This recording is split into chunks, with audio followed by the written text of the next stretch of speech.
Muy bien.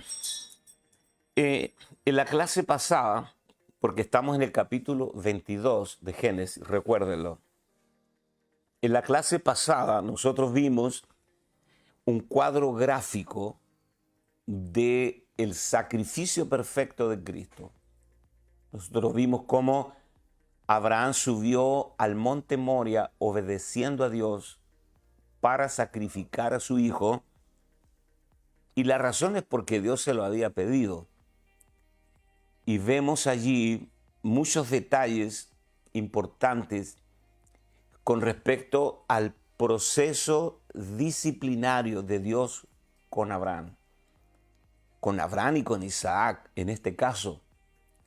Y hemos estado viendo en todas estas lecciones que ha habido una progresión en la revelación de este punto importante que es la simiente. Porque Pablo dice en Gálatas, capítulo 4, dice que Dios le prometió a Abraham que la promesa fue hecha a su simiente, singular. Y Pablo aclara, incluso dice, no dice a sus simientes, disculpen, no dice a su simiente como si hablara de muchas, lo dice textualmente Pablo, sino a su simiente, la cual es Cristo. Entonces, ¿dónde nosotros entramos en esta promesa que Dios le hizo a Abraham y a su simiente? En Cristo. Por eso también Pablo aclara y dice, si sois de Cristo, ciertamente linaje de Abraham sois y herederos según la promesa. Entonces, lo del monte Moria es un cuadro plástico, es una enseñanza didáctica de la obra consumada de Cristo en el monte Calvario o en el monte Gólgota. Y vamos a ver varios aspectos o paralelos entre Cristo e Isaac, o Isaac como sombra, figura y tipo de Cristo. Muy bien. Abraham salió de su casa. Él no le dijo a Sara que iba a sacrificar a su hijo, porque si le hubiera dicho a Sara, tal vez el aspecto natural de Sara, mamá, se hubiera opuesto tenazmente. Pero ¿cómo? Tú estás loco que vas a ir a matar a nuestro hijo. ¿Qué te pasa? Entonces Abraham no le comunicó nada a Sara y tampoco se lo comunicó a Isaac. Aquí tenemos 4 personas que van caminando 3 días desde Berseba. Recuerden, el lugar del pacto, donde Abraham redimió el pozo con 7 corderas, el pozo redimido. Ya vimos eso. 3 días de camino hasta el monte Moria, 90 kilómetros. 90 kilómetros dicen que se pueden hacer en 2 días, pero en este caso tenían que ser 3 días. No podían ser 2 ni 4, 3 días, porque 3 días estuvo Cristo en las profundidades de la tierra. 3 días donde 4 personas van caminando hacia el monte Moria. Solo uno, Abraham, va muriendo cada día. Cada día que se acerca al monte Moria es un día menos para la muerte y resurrección del Hijo. Ahora, estos 3 días fueron días de morir. En realidad, Abraham murió durante 3 días. Y también Isaac, porque Isaac murió en el corazón de Abraham. Pero en el monte Moria se produjo la resurrección. Entonces, llega un momento en que Abraham le dice a los 2 siervos, quédense aquí. y yo y el muchacho iremos a la cumbre del monte y adoraremos y volveremos. O sea, Abraham está actuando bajo una profunda convicción del Espíritu de que aún si él degollaba a su hijo y lo quemaba sobre la leña, Dios era poderoso para devolvérselo otra vez. Había una convicción sobrenatural. No se trata de Abraham, se trata de la fe del Hijo de Dios que es impartida a nosotros. No se trata de Abraham que ama a Dios, sino el Dios de Abraham. Entonces, a partir de ese momento la historia cambia. Ya no son 4, sino son 2, el Padre y el Hijo. Esto es lo que vemos en el monte Calvario o en el monte Gólgota. Todo el trayecto, lo que se llama la Vía Crucis, desde Jerusalén hasta el monte Calvario, el monte de la calavera o del Gólgota. Yo no tengo dudas que hubo una comunión entre el Padre y el Hijo, que el Padre estuvo todo el tiempo conversando con su Hijo, como Abraham lo hizo con Isaac. Padre, tenemos la leña, tenemos el altar. ¿Dónde está el cordero? No lo veo por ningún lado. Lo dije el día miércoles. Esta es la pregunta que todos le hacemos a Dios, porque no sabemos que el cordero somos nosotros. Déjame explicarte esto, porque por supuesto que Cristo es el cordero, pero nosotros somos el sacrificio vivo.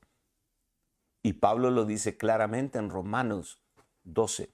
Pablo dice, os ruego, hermanos, por las misericordias de Dios, que presentéis vuestros cuerpos en sacrificio vivo, santo y agradable a Dios, que es vuestro culto racional. Sacrificio vivo. ¿Cómo subieron a Isaac sobre la leña? Yo puedo, como padre, yo tengo 4 hijos, eso es terrible, amarrarlo de pies y manos y ponerlo sobre la leña y levantar el cuchillo. Eso es fuerte. Así subieron a Isaac al altar del holocausto. Por eso Pablo dice sacrificio vivo, porque los animales que se ponían sobre el altar, todos estaban muertos y trozados. Había un protocolo para los sacrificios. Nunca se subió un animal vivo al altar, pero lo nuestro es sacrificio vivo. ¿Por qué? Porque somos nosotros, mientras vivimos, que estamos siendo puestos sobre el altar del sacrificio. Tal vez nadie te dijo que fuiste alimentado en Berseba, abrevado en el pozo redimido, creciste en Berseba y llegaste a la madurez de los 20 años, igual que Isaac, para ser sacrificado. Es cruel desde el punto de vista natural, humano y adámico, pero tiene sentido desde el punto de vista espiritual. Nosotros somos el sacrificio vivo. Ahora, llegaron ahí al Gólgota. Isaías capítulo 53, verso 7. El capítulo 53 de Isaías es un capítulo mesiánico. Te recomiendo que lo leas completo varias veces. Angustiado él y afligido, no abrió su boca. Como cordero fue llevado al matadero. Esto se escribió 600 años antes de la crucifixión de Cristo. Es un detalle a considerar. Es un gran detalle. Y como oveja delante de sus trasquiladores, enmudeció y no abrió su boca. Así que mientras Abraham llevaba a su hijo al monte Moria, hubo comunión. Y mientras Jesús llevaba la cruz cargándola como la leña que cargó Isaac, porque ¿quién cargó la leña hasta la cumbre, hasta el lugar del sacrificio? fue Isaac. Quien cargó la cruz hasta el monte Calvario fue Cristo. Es muy importante que entendamos este principio de cargar la cruz, porque Jesús dijo en Mateo 16, si alguno quiere venir en pos de mí, tome su cruz y sígame. Ahora, Jesús primero cargó la cruz y luego fue crucificado. En nosotros es al revés. Primero somos crucificados y luego cargamos la cruz. Nadie que no haya sido crucificado primero puede cargar la cruz. Señores, nuestro ego, nuestro yo, nuestra herencia adámica debe ser aniquilada y exterminada en la cruz. Y de esa única forma podemos cargar la cruz el resto de nuestra vida. Así que Cristo primero cargó la cruz y luego fue crucificado. Tú y yo primero somos crucificados y luego cargamos la cruz. En ese camino hubo una comunión. Desde que ellos abandonaron en cierta parte a los dos siervos que les acompañaban, la historia cambia. Ahora es solo el Padre y el Hijo que van en este proyecto, que es un anticipo, es una historia que grafica con una elocuencia enorme el sacrificio de Cristo en el monte Calvario. Ahí mismo donde fue sacrificado el carnero que se enredó con los cuernos de la zarza, ya llegaremos allí.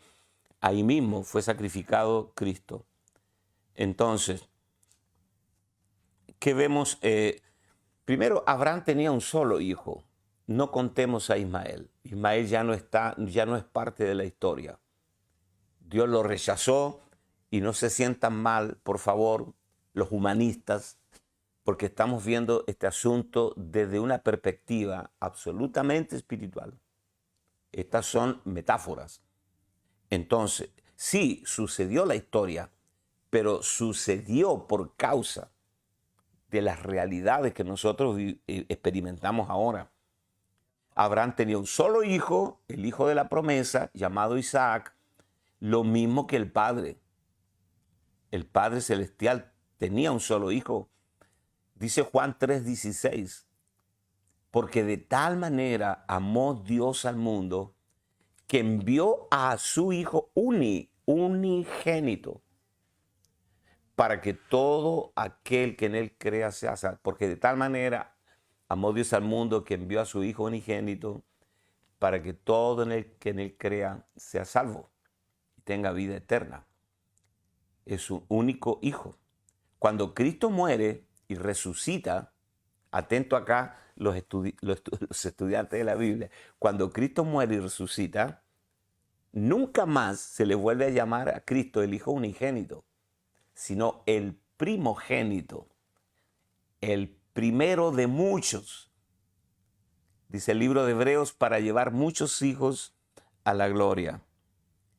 Entonces, Isaac era el hijo amado. Dice Dios a Abraham, ve al monte Moria y sacrifícame tu hijo, tu único, el que amas. Y Jesús es el hijo amado del Padre. Dice Efesios 1, que nosotros fuimos aceptos en el amado. Y cuando Juan estaba bautizando a Jesús en el Jordán, dice la voz del cielo, este es mi hijo amado, en el cual yo tengo complacencia. También Abraham e Isaac ejecutaron la voluntad de Dios. Esto es bien importante. ¿Hay alguna razón de por qué Isaac no se enteró de que él era el cordero hasta que lo subieron a la leña? Estaba desinformado. Me imagino que para proteger la humanidad de Isaac.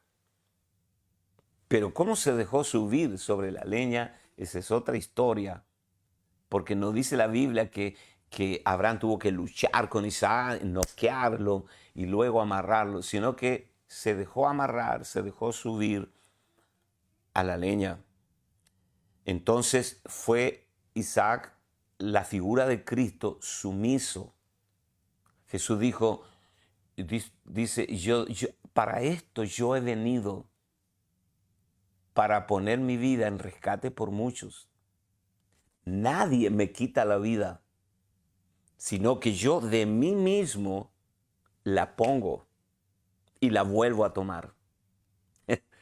Para nosotros es sencillo entender esto a 2000 años de distancia, cuando estos hechos ocurrieron. Pero en el momento que estaban sucediendo no era tan sencillo. Abraham caminó en la fe del Hijo, porque le dijo a los dos siervos, iremos, adoraremos y volveremos. Entonces Abraham dice que creyó, dice Pablo, creyó que Dios podía levantar de los muertos a Isaac, que en un sentido figurado, dice Pablo, volvió a recibirlo. Esa es la fe que tenemos que recibir y crecer en ese nivel de fe por la palabra revelada, por el Espíritu. Porque cuando Pablo dice en Romanos que Abraham creyó en un Dios que llama las cosas que no son, Isaac no era, nunca fue. Si consideramos las posibilidades físicas de Abraham, a los 99 años ya estaba todo el caso cerrado. Así que todos los problemas para traer la simiente no eran de Isaac, eran de Abraham. Todos los problemas para que Cristo sea formado en ti no tienen que ver con Cristo, tienen que ver con nosotros, señores. Todos los rollos, el carácter, los temas genéticos, nuestra herencia, bueno, bla, bla, bla. Todos los problemas para que Cristo sea formado en nosotros no tienen que ver con Cristo, sino con nosotros. Muy bien. Estamos acá entonces en el punto de que Abraham hizo la voluntad de Dios. En Mateo capítulo 26, verso 39, dice, yendo un poco adelante, está hablando ahora del verdadero Isaac, que es Cristo, se postró sobre su rostro orando y diciendo, Padre mío, si es posible, pase de mí esta copa, pero no sea como yo, sino como tú. Padre mío, si es posible, pase de mí esta copa, pero no sea, hágase tu voluntad y no la mía. Hace algunos años atrás, recuerdo haber ministrado un tema que le llamé la copa y la voluntad. En esta oración, en el Getsemaní, ¿cómo se llama? Se me olvidó el nombre del autor, el director de la película La Pasión de Cristo. Él en esa película muestra esta escena con este actor cristiano donde él está orando y le corren gotas de sangre por la presión que tenía. Y él ora y dice, Padre, si es posible, pase de mí esta copa.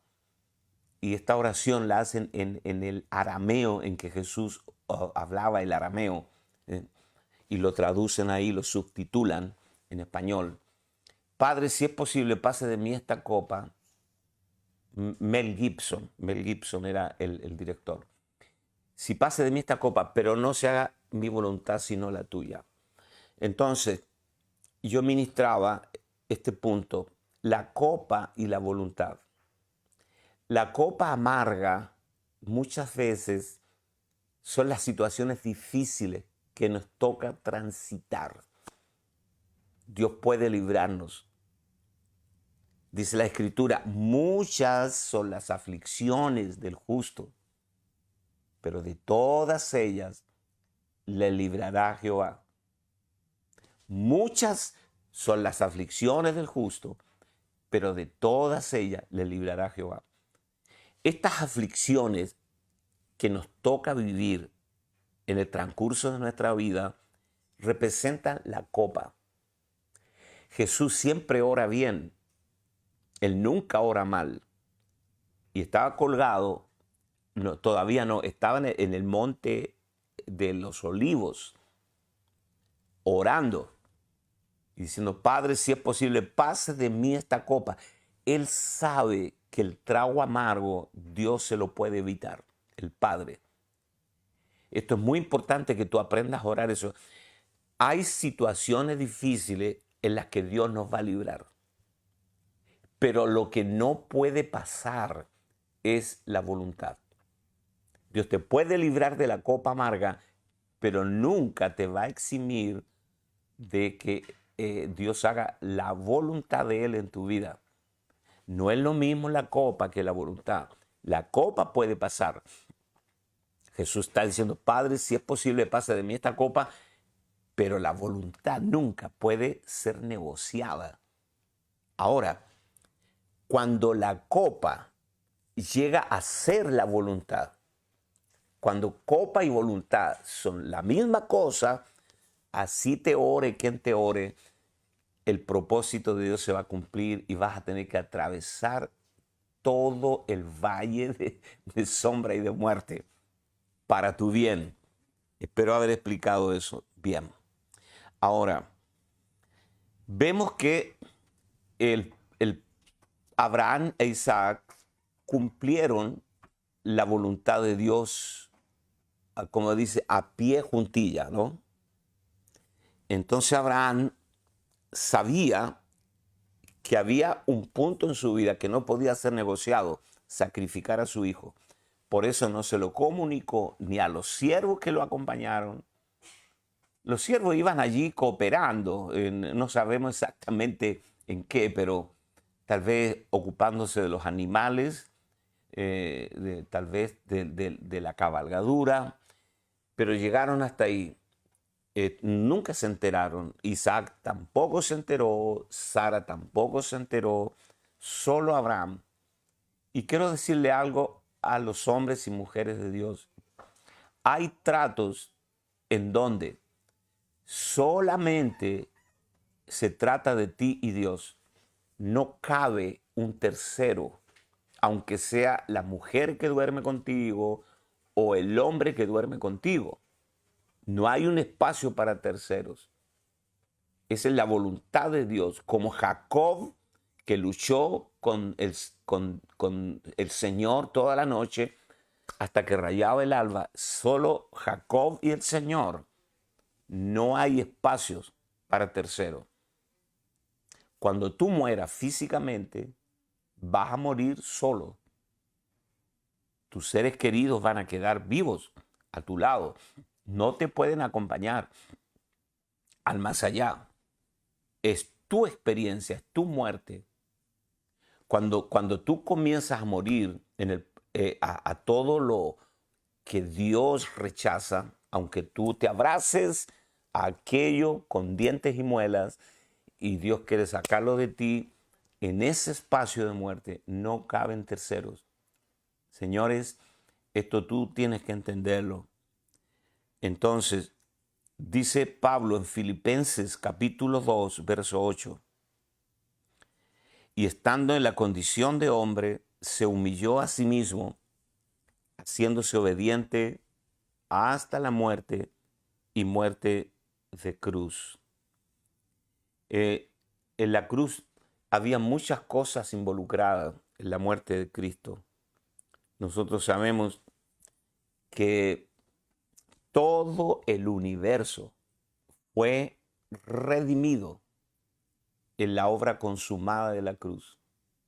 Si tú comparas, hay una sombra, figura y tipo de la crucifixión de Cristo en el Antiguo Testamento, que es el diluvio. El diluvio fue un juicio de Dios sobre la carne. Dice Génesis, ahora el hombre es carne, no contendrá mi espíritu con el hombre para siempre. Raeré del planeta todo ser viviente. Y así fue. Pero el juicio de la cruz fue un juicio universal, porque el diluvio alcanzó solo la tierra. pero el juicio de la cruz fue un diluvio, un juicio universal. Cristo fue inmolado antes de la fundación del mundo, pero fue crucificado en el tiempo hace 2000 años. Y dice el libro de los Hechos, capítulo 2, verso 24, al cual Dios levantó, suelto los dolores de la muerte, por cuanto era imposible que fuese retenida por ella. Esto es potente, poderosísimo, al cual Dios levantó, suelto los dolores de la muerte, por cuanto era imposible que fuese retenido por ella. Significa que se cumplió la palabra. Nadie me quita la vida. Fue categórico el Señor. Yo de mí mismo la pongo y la vuelvo a tomar. Esto es una ofrenda, un sacrificio. Lo de Cristo no fue un asesinato. Uy, mataron a Cristo. No. ¿Por qué los hombres pudieron quitarle la vida a Cristo? Porque podían hacerlo. ¿Y por qué podían hacerlo? Porque Él lo permitió. ¿Y por qué lo permitió? Porque Él sabía que iba a resucitar. Era la ofrenda. Ahora, Isaac fue reemplazado por un cordero. Aquí vamos a tocar un punto y lo mencioné fugazmente el día miércoles. ¿Quién murió en la cruz? ¿El hijo o el cordero? Isaac fue reemplazado por un carnero. Un carnero es un semental, un macho, el macho de las ovejas. Génesis 22:13 dice, entonces alzó Abraham sus ojos y miró. He aquí a sus espaldas un carnero trabado en un zarzal por sus cuernos. Y fue Abraham y tomó el carnero y le ofreció en holocausto en lugar de su hijo.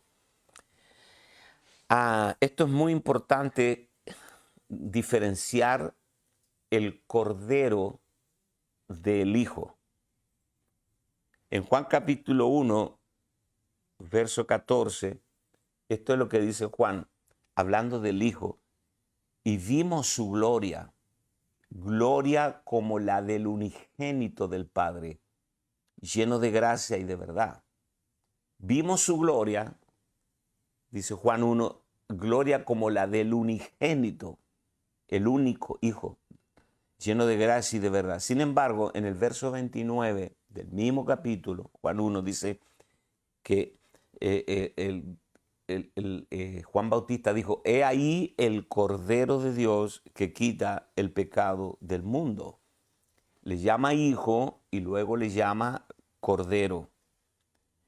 Entonces, Abraham, cuando le contestó a Isaac la pregunta del millón, esta pregunta fue terrible. Padre, tenemos la leña, tenemos el altar, ¿dónde está el cordero para el sacrificio? Y Abraham le dijo, Jehová se proveerá de cordero. Abraham está profetizando ahí porque en ese mismo lugar fue crucificado Cristo. Jehová se proveerá. Jehová Jireh. Jehová se proveerá, que significa que habrá una provisión, pero también se trata de ver. La palabra Jireh es una palabra compleja en hebreo. He indagado un poco sobre este término, porque tiene al menos dos significados básicos. Jehová Jireh. Jehová se proveerá, o en el lugar donde Jehová será provisto. Ajá. Aquí mismo, donde yo voy a sacrificar a Isaac, 4000 años más tarde, Jehová se proveerá, él mismo se proveerá como el cordero. Pero también tiene que ver con visión, verá o veremos allí. Y esto, si lo juntamos, tiene que ver que cada lugar donde Dios se provee, nosotros vemos la gloria de Dios. Se proveerá y también habrá una visión de su gloria. Entonces, el apóstol Pedro, en Primera de Pedro, capítulo 1, versos 19 y 20, Dice, sino con la sangre preciosa de Cristo, como de un cordero sin mancha y sin contaminación, ya destinado desde antes de la fundación del mundo, pero manifestado en los postreros tiempos por amor a vosotros. Ahora, Abraham le dice a Isaac, Jehová se proveerá. Y cuando Abraham obedeció hasta el límite, porque levantó el cuchillo y el ángel lo detuvo, y le dijo, no lo hagas, no le hagas ningún mal al muchacho. Y Abraham miró y vio un carnero enredado en una zarza por los cuernos.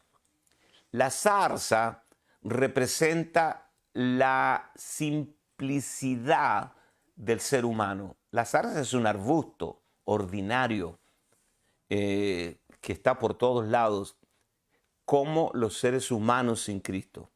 La zarza representa la parte humana de nosotros. Y el carnero representa a Cristo. Y los cuernos representan el poder. Es decir, que el poder de luchar, el poder de combatir y de vencer al adversario fue prácticamente, ¿cómo sería? Postergado, fue negado por parte del carnero y quedó enredado en la zarza.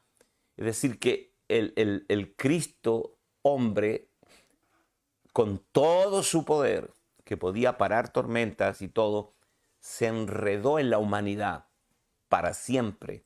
Se hizo hombre por nosotros. Aquí tenemos una figura maravillosa, hasta poética, importante.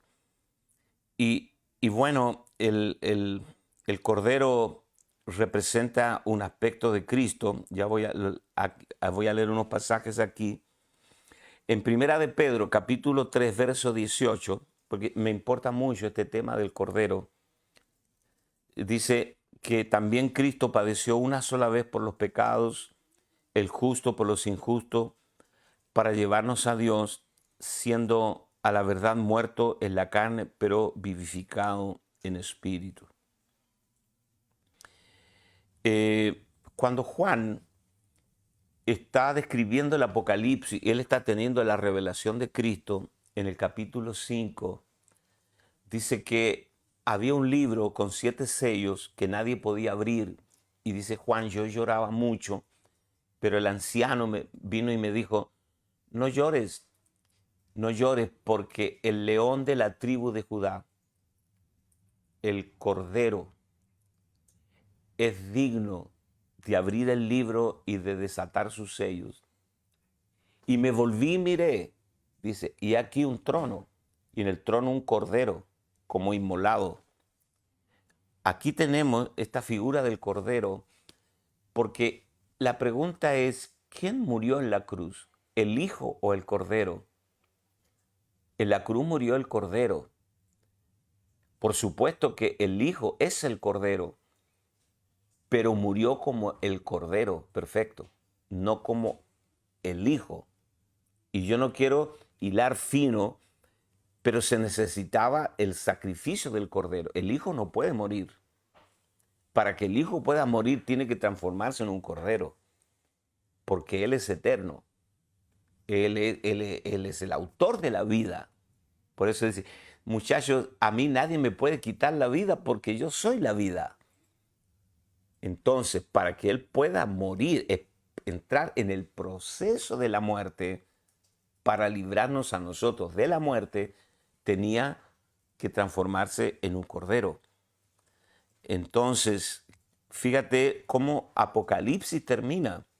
Dice, después me mostró un río limpio de agua de vida, Apocalipsis 22, verso 1 al 3. Un río resplandeciente como un cristal que salía del trono de Dios y del Cordero. Ahora la historia termina con el trono de Dios y del Cordero. En medio de la calle de la ciudad, a uno y otro lado del río, estaba el árbol de la vida que produce 12 frutos, dando cada mes un fruto, y las hojas del árbol eran para la sanidad de las naciones. Escuche esto. Y no habrá más maldición, y el trono de Dios y del Cordero estará en ella, y sus siervos le servirán. Es decir, que por toda la eternidad será el trono de Dios y del Cordero. El trono de Dios y del Cordero. Nunca te olvides eso. Trono de Dios y del Cordero. Y de ese trono Es un misterio para mí. sale un río. De ese trono, está sonando el reloj, sale un río de aguas cristalinas, aguas salutíferas. Y a uno y otro lado del río hay árboles cuyas hojas sirven para la sanidad de las naciones. Apocalipsis 21, verso 27. No entrará en ella ninguna cosa inmunda o que hace abominación y mentira, sino solamente los que están inscritos, oiga, en el libro de la vida del Cordero. Otra vez, ¿no te parece sintomático? ¿No te parece revelacional que lo que está pasando en el monte Moria, en donde Abraham está sacrificando a su único hijo, tipo de Cristo, y luego es sustituido por el Cordero, bajo el calor de ese paraje montañoso? Los que han ido allá dicen que hace mucho calor. Allí, en ese lugar, tenemos todos los actores, todos los elementos necesarios para explicarnos a nosotros el plan eterno de Dios. Esto es realmente glorioso, extraordinario. Porque lo que está pasando allí es un anticipo del Apocalipsis. Es un anticipo de los 4 evangelios. Es un anticipo de lo que 2000 años después Pablo nos explicaría en el libro de Gálatas. Esa es la escritura, señores. La coherencia asombra. Esa es nuestra base de autoridad que supera lejos cualquier libro de filosofía, de historia o de alguna ideología, por antiguo que sea. No existe documento ni base de autoridad que iguale, por ejemplo, la creación del hombre. Cuánto se ha inventado, se ha especulado de dónde viene el hombre. Charles Darwin dijo que venía del mono, y así hay muchas teorías, pero el único documento creíble históricamente, antropomórficamente, como quieras llamarle, es la Biblia. El único documento. Y aquí tenemos nosotros 4000 años antes del Apocalipsis. 4000 años antes. Todos los elementos que tienen que ver con el Hijo, con el Cordero, con la zarza, con Abraham y el río de aguas salutíferas. Ahora, Abraham finalmente es bendecido por Dios, y esta bendición tiene que ver con la multiplicación. Ahora, dice Dios, ahora conozco y sé que me obedeces, que has estado dispuesto a sacrificar tu hijo. Por lo tanto, yo te bendeciré. Y la bendición, ¿qué fue? ¿En qué consistía la bendición? En la multiplicación. Levantaré de esta simiente una generación como la arena que está a la orilla del mar y como el polvo de la tierra, numerosa. Yo te bendeciré. Imagínate que Dios venga de una manera remarcable a tu vida un día y te diga, he decidido bendecirte. ¿Qué pensarías tú inmediatamente antes que te mencione la bendición? Wow, me van a subir el sueldo, voy a tener muchas riquezas, porque nuestro concepto natural de bendición todavía nos juega en contra. Cuando tú lees Efesios 1 y habla de que ya fuimos bendecidos con toda bendición espiritual en los lugares celestiales en Cristo, y no te menciona ninguna bendición material, porque la abundancia material ya no es un tema discutible, ya está incluido en el paquete. Es más, no es ni necesario que ores por eso, porque son las añadiduras. Algo añadido, así como la yapa que le llamamos en Chile. O sea, de todas las bendiciones que Dios ha pensado darte algún día, las menos importantes son las bendiciones materiales. Se les llama añadiduras. Y hay gente que se pasa toda la vida enredado, orando y ayunando a Dios por las bendiciones materiales. Están en un estado muy precario, muy elemental. Entonces, ¿cuál es la bendición que Dios le promete a Abraham? La multiplicación. Te multiplicarás, Abraham. Y nosotros deberíamos ver y esperar con gran expectativa esta bendición. Nosotros llegamos a Chile hace 30 años y más, y éramos un grupo pequeñito, éramos la manada pequeña, y luego nos comenzamos a multiplicar, y Dios nos empezó a bendecir con multiplicación. Hoy hemos plantado iglesias en muchos lugares, pero a mí me parece poco, ¿no? Porque Dios tiene mucho más. Quisiéramos llegar al África, llenar el mundo con iglesias de nuevo pacto, con hombres y mujeres que sean impactados por esta revelación maravillosa del Cristo impartido en nosotros, y que vayan por el mundo. Que alcancemos a los países musulmanes, a los países islámicos. Iglesias por todos lados. Nosotros anhelamos esta multiplicación. Y Dios le dice a Abraham, te multiplicaré tu descendencia. Y la descendencia tenía que ver con la simiente. Isaac no fue salvado de las llamas. Isaac fue resucitado. Murió literalmente. ¿Por qué? Porque Pablo dice que Abraham creyó que Dios se lo devolvería de los muertos, y que dice Pablo que en un sentido figurado, lo volvió a recibir. Todos deberíamos decir a esta altura, no me interesan las bendiciones materiales, me interesa la multiplicación. Me interesa la multiplicación.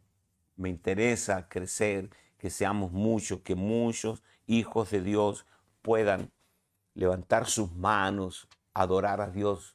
Muchas casas, iglesias, muchas reuniones caseras, una gran red en las ciudades donde simultáneamente en miles de hogares se esté adorando al Señor, conociendo a Cristo. Zacarías capítulo 8, versos 20 al 23, habla del cumplimiento de esta promesa. Así ha dicho Jehová de los ejércitos, aún vendrán pueblos y habitantes de muchas ciudades, y vendrán los habitantes de una y otra ciudad, y dirán, vamos a implorar el favor de Jehová y a buscar a Jehová de los ejércitos. Yo también iré, y vendrán muchos pueblos y fuertes naciones a buscar a Jehová de los ejércitos en Jerusalén y a implorar el favor de Jehová. Así ha dicho Jehová de los ejércitos, en aquellos días acontecerá que 10 hombres de las naciones de todas las lenguas tomarán del manto a un judío, diciendo, iremos con vosotros, porque hemos oído que Dios está con vosotros. Hay una multiplicación para el Israel nacional, y hay una multiplicación para el Israel espiritual, que es la iglesia, compuesta de judíos y gentiles. El Señor lo revela en el libro de los Hechos, y la palabra crecía y se multiplicaba, y los discípulos en gran número. Eso es lo que debemos anhelar cada uno de nosotros. Preciosa gente de Dios, estamos llegando al final.